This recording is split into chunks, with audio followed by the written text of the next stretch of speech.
Hey everybody, this is Steve with nonprofitally.com, and I'm going to be helping you create your website for your nonprofit. It's a good idea to think of your nonprofit website as a platform or possibly a launching pad that houses many different functions. One of those functions is certainly going to be your donation page.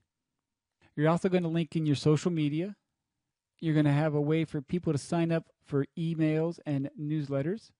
You certainly want to have a mission page on there for people to understand what your mission is, or possibly people who may be giving you grants so they can research your organization. And it's a good idea to have some type of a blog post where you have news, events, and possibly a calendar on your website.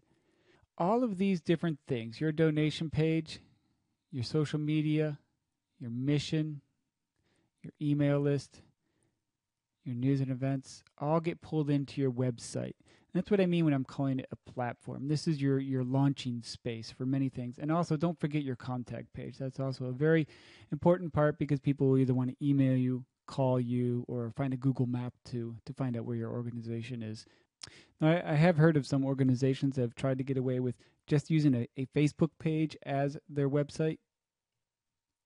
But I don't recommend doing that. I think you limit yourself. If you just have a social media page as your web page, then you're going to limit your ability to raise money through donations, try to find people to give you grants, or do any type of outreach. So social media has its purpose, and it's a very, very important one, but it's not the only thing you should be focusing on.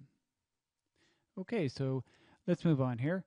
We're going to start talking about the website. Now, if you're looking to create a website for your nonprofit, you might be really tempted to find one that's for free. And there's plenty of them out there. There's WordPress.com, there's Tumblr, bloggers out there, there's TypePad, Foursquare is becoming more popular these days. These are really good free services to host your website on.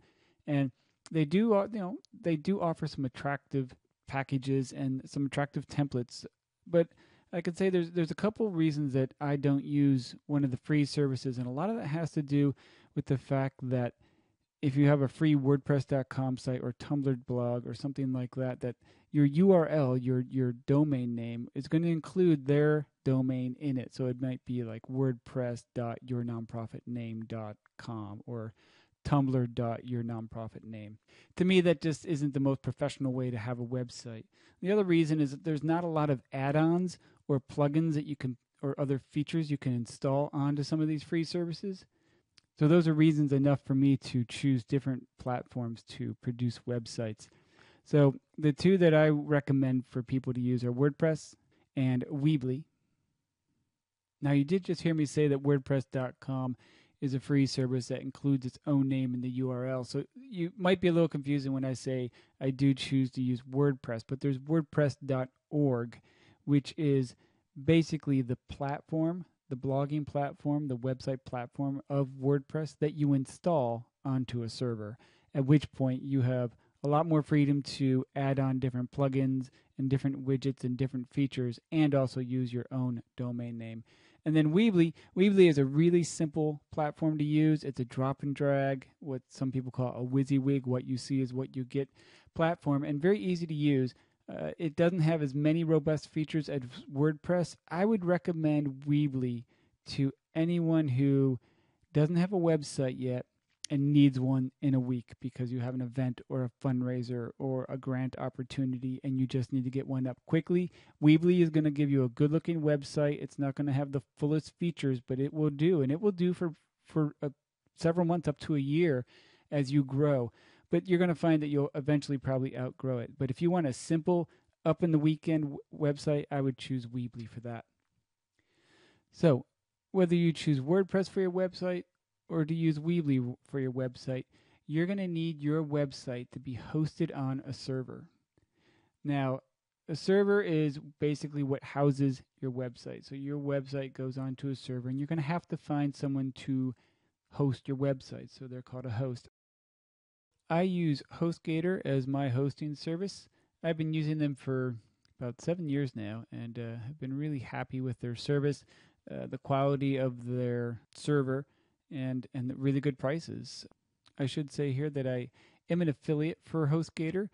I do use them myself, but if you do choose to use HostGator as your host and you use one of my links to get there, then I will get a cut of that.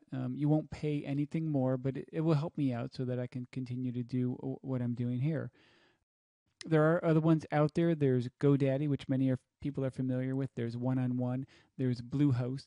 And they all offer similar packages, and they're all really good, and you'll find one that works for you. HostGator just happens to be the one I chose about 7 years ago, and they've been providing really good service, and I haven't left them. Okay, so you have to make a choice here.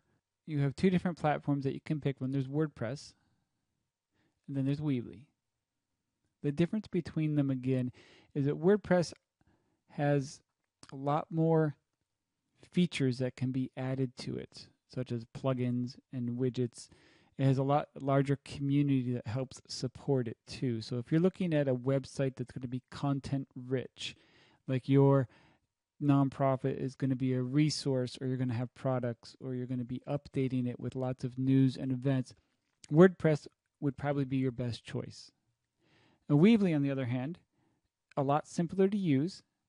It goes up a lot quicker. And with its drag and drop interface, you can teach it to other people. And WordPress, you can teach to other people too. They're both fairly easy to use. Weebly does not have as big of a community that supports it. So if you want special features, it may not offer you as many as a WordPress does. Though it does offer quite a bit. It has PayPal features. It has slideshows and special headers and a footer area and forms and a contact. It has a lot of good stuff in it. But if you were looking for long-term growth and you wanted something that was going to grow with your organization, then I would probably pick WordPress. But again, if you're just starting out and you just want to get your feet wet, and Weebly would do you good for several years. So what's the cost of all this? That's always something that people want to know. Now, WordPress is free, and all you need to do is install it on your server. And HostGator actually has a one-click install, which I'll show you how to do in the next video, actually. And it'll show you how to install WordPress in one click, and you can go ahead and use it. Weebly is also free, but there is a paid service. It might be, I think it's $5 a month, so it's very affordable. And if you choose to use HostGator for your hosting service, that's about $50 a year, maybe a little less.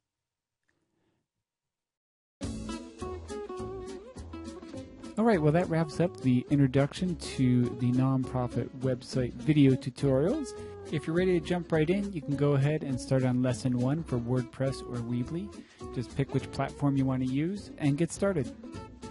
Also, if you have any questions at any time as you're going through these lessons, you can leave a comment or you can send me an email through the website at nonprofitally.com. I try to answer comments or emails within 24 hours. So if you're trying something new or you have a question about a lesson, just post a comment there or send me an email and I'll get back to you quickly. Thanks and enjoy.